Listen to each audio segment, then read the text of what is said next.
Hebreo 9:9. Izao no votoatin'ny zavatra lazainay.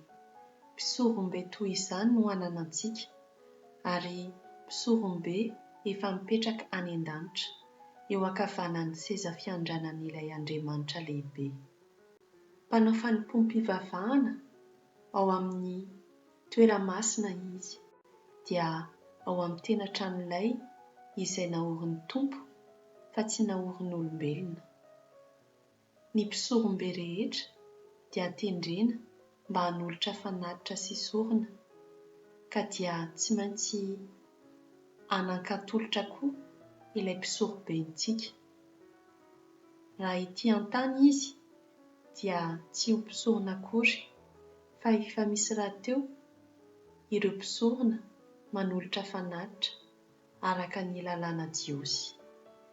Ny fanompom-pivavahana ataon'ireo mpisorona ireo dia sarintsary sy tandidon'ny ao an-danitra fotsiny, tahaka ny natorin'Andriamanitra tamin'ny Mosesy ihany izany.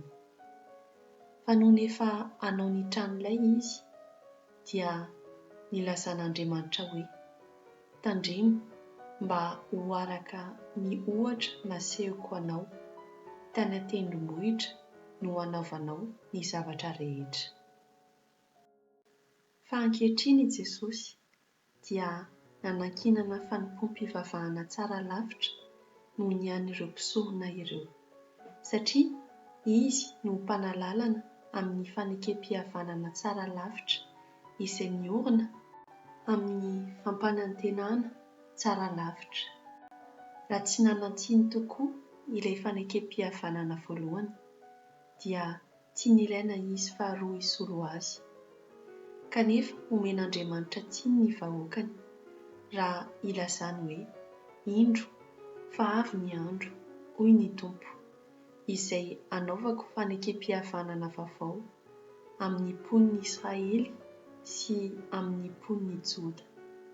Nefa tsy mba fanekem-pihavanana mitovy amin'izay nataoko tamin'ny razany, tamin'ny andro nitantanako azy hivoaka ny tany Egipta. Tsy naharitra tamin'izany fanekem-pihavanana nataoko izany ireo, koa dia tsy nirara azy aho, hoy ny Tompo. Fa izao no fanekem-pihavanana nataoko amin'ny vahoaka Israely rehetra afaka izany andro izany, hoy ny Tompo. Ataoko ao an-tsainy ny lalànako ary hosoratako ao am-pony, dia ho Andriamanitra ireo aho ary izy ho vahoakako.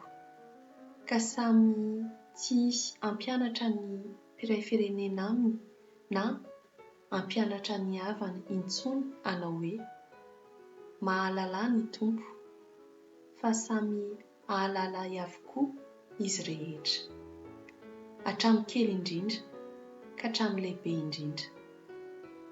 Avelako tokoa ny elony ary tsy ho tsarovako intsony ny fahotany.